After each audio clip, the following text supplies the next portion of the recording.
Bismillahirrahmanirrahim. Assalamualaikum warahmatullahi wabarakatuh. Teman-teman, saudara-saudara dan sahabatku, dimanapun Anda berada, yang berkemungkinan Anda mendengarkan video yang saya buat ini, dengan semangat, marilah kita bersama-sama meningkatkan kualitas kehidupan dan ibadah kita. Saya ingin sedikit memberikan pengalaman dan beberapa hal yang mungkin dapat saya pahami untuk bisa saya sampaikan untuk berbagi, yaitu tips membesarkan dan memberikan bekal pendidikan pada anak. Memang pada saat ini anak saya yang paling besar masih duduk di bangku kelas 2 sanawiyah, atau mungkin beberapa bulan lagi akan ada kenaikan kelas, naik ke kelas 3, artinya masih belum benar-benar dewasa. Artinya apa yang saya alami, apa yang saya usahakan itu masih pemula. Tapi saya mendapatkan bekal dari beberapa taklim yang pernah saya ikuti, beberapa majelis. Dalam kajiannya, Ustadz kami berpesan bahwasanya pendekatan atau pendidikan anak itu ada 3x7 waktu, yaitu 7 tahun pertama, 7 tahun kedua, dan kemudian 7 tahun ketiga. 7 tahun pertama itu sebenarnya diawali dari anak masih di dalam kandungan. Jadi kalau kita yang ingin, terutama untuk pasangan-pasangan muda yang ingin punya anak, mungkin yang mudah-mudahan, kalau bahasanya itu yang jelas, buah itu jatuh tidak mungkin jauh dari batangnya. Tapi kita ingin lebih baik lagi, artinya kualitas buah itu lebih daripada induknya, atau dalam bahasa pertanian hibrid ya, penemuan baru, hasil rekayasa baru.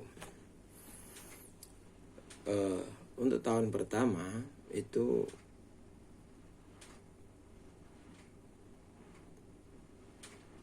pendekatan atau konsentrasi kita sebagai orang tua itu adalah memperdengarkan, memperlihatkan, mempertontonkan, nah itu ya, lebih tepat lagi, sesuatu yang baik sesuai dengan kaidah, sesuai dengan petunjuk agama, atau mungkin lebih ini lagi, akhlak dan adab itu yang lebih diutamakan.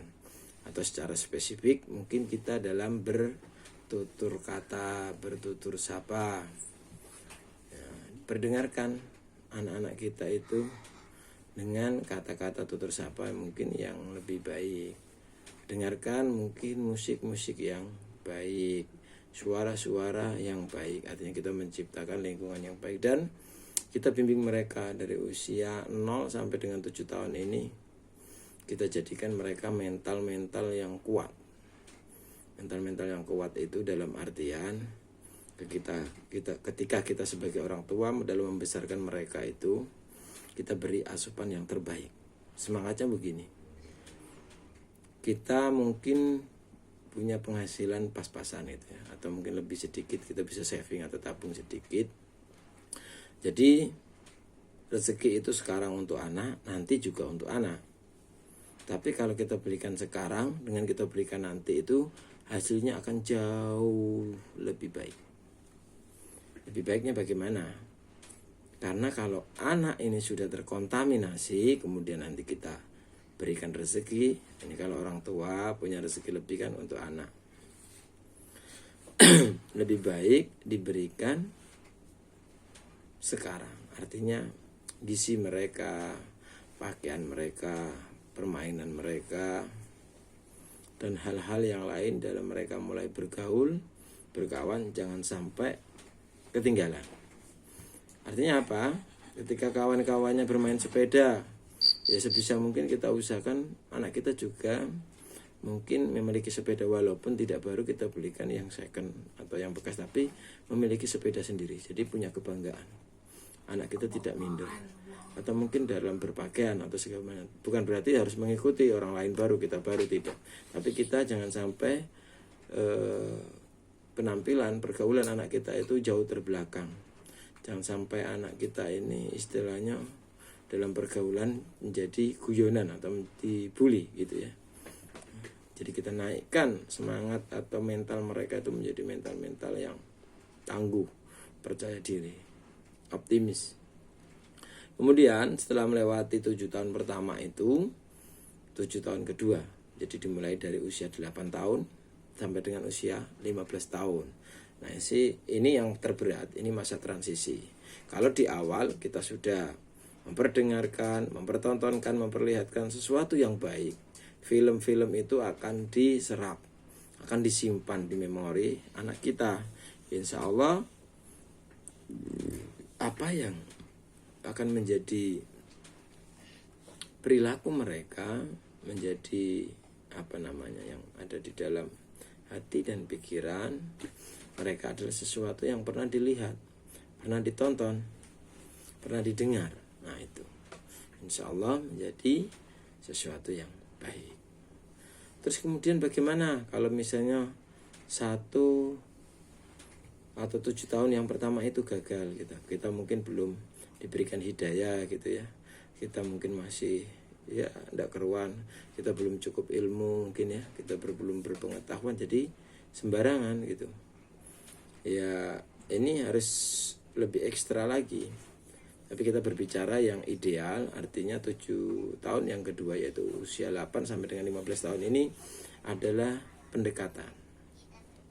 Kita harus bisa bergaul dengan anak-anak kita sewajarnya. Anak kita itu menjadi teman kita.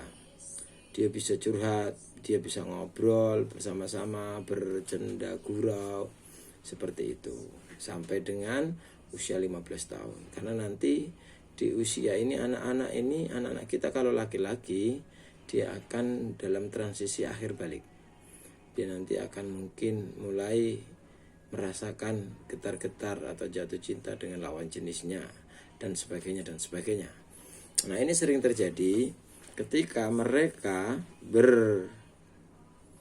meminta petunjuk itu, meminta masukan atau bercerita kepada temannya. Ya karena temannya ini sebaya atau seukuran, maka dia akan mendapatkan informasi atau petunjuk yang mungkin kurang tepat atau bisa